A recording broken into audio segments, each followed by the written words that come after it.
to pray video. This is going to help you establish the second pillar of Islam. You've already made the Shahada. You've testified that there's no God, there's no deity worthy of worship except the creator of the heavens and the earth, Allah, and that Muhammad is his slave, servant, and last and final messenger. Now you're ready to implement, prove by actions that you mean what you say. And one of those most important pillars is the prayer. The ablution will begin with the intention. You want to clear your heart and your mind and focus purely to perfect the ablution to please your Lord, because you're going to be praying to Him. And we start with Bismillah, in the name of God, Allah. Now we'll start with the hands. You will go ahead and rinse and wash both your hands 3 times, starting with the right. We always start with the right side first. From there, you'll go on to rinse your mouth 3 times.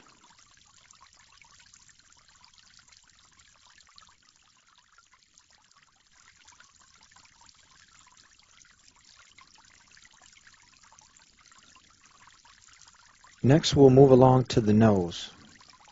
You'll get some water up in there with the right hand and then blow it out with your left.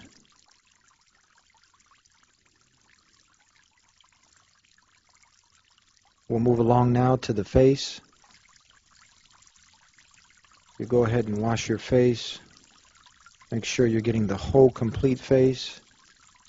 Once you've completed the face, we'll move along to the beard. You run your fingers through your beard.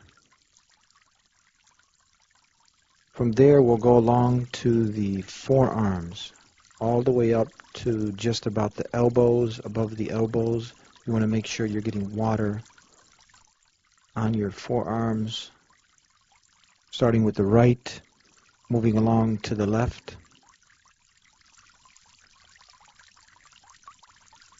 Next, we'll move along to wiping the head, as you see here.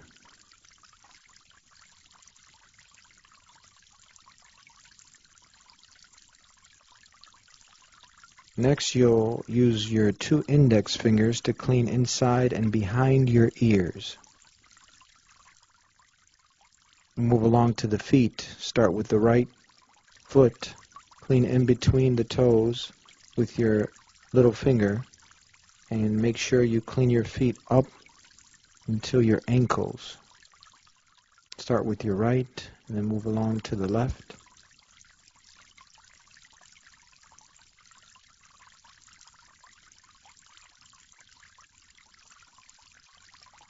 Wow, that was it. Easy, wasn't it?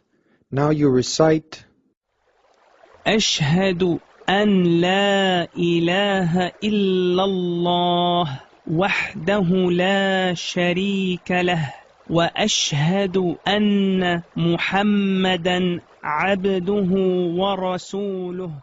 The meaning of which is, I testify, I swear that there is no God except Allah, the one who has no partners, and that Muhammad is his slave and messenger. And you're ready to stand in front of the creator of the heavens and the earth. Now these are the names of the prayers and the units, the times of the day and the units that one is required to pray. As I said earlier, one of the main reasons we made this video is to help get you on your feet and to show you how easy it is. No matter where you're at, you can establish the second pillar of Islam, the salat, the prayer. Now, the prayer is something wonderful. It gives you a chance to connect with your Creator, and He's made it simple. You can be walking through the park on one beautiful sunny day, and you look at your watch, and it's time to pray. It's time to make the prayer. It's encouraged to pray in the masjid, in the mosque, but if you can't make it at that time and it's time to pray, as long as the area is clean, you can go ahead and make that prayer. You can be out having a nice run, jogging through the park, and you see that it's time to make the prayer. It's time to make the prayer. You can make the prayer. You can be driving in your car, and you look again, and the time has come It's time to make the prayer. It's time to make the prayer. There is no excuse for a person who's seeking the pleasure of the one God. There is no excuse for that person to miss the prayer, Salah.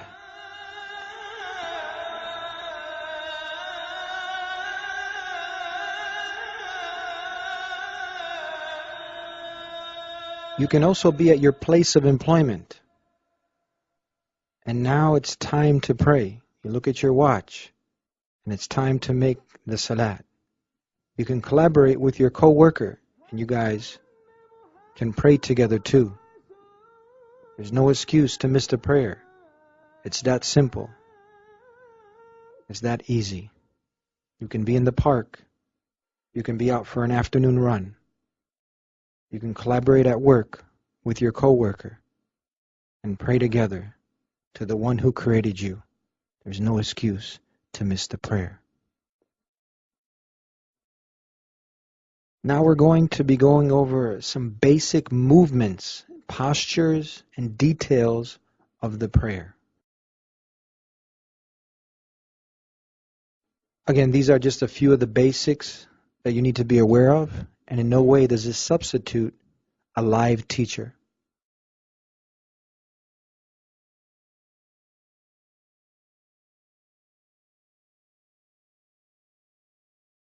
So notice here, you're going to be lifting your hands up to the side. You want to make sure that you have your right hand on top of your left wrist.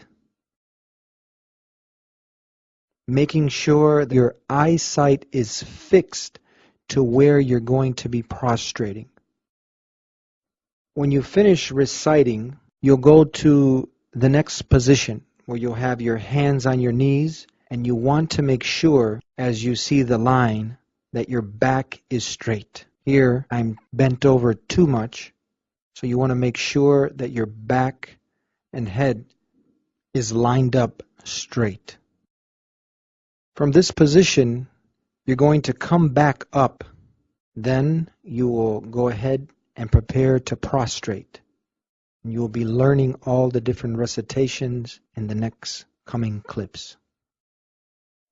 As you prostrate, make sure that your forehead, your nose, your beard, everything is submitting itself. Your elbows are out to the side. Between every unit of prayer, there are 2 prostrations. So when you come up, you'll come back down. Don't worry. You do the best that you can. I also myself have bad knees, so you do and you sit back to the best of your ability. Now when you're about to stand, you'll clench your fists and lean your weight forward so you can easily stand up. Another detail is when you've completed the 2 units of prayer, or 3 or 4, and you're ready to exit out of prayer, you'll have something also that is recited along with raising of the one finger, knowing that there's only one God. Next on the simple details and basics of helping you through the prayer, when you're exiting the prayer, you will salam to the right and to the left. You'll also learn what to say in the up and coming clips.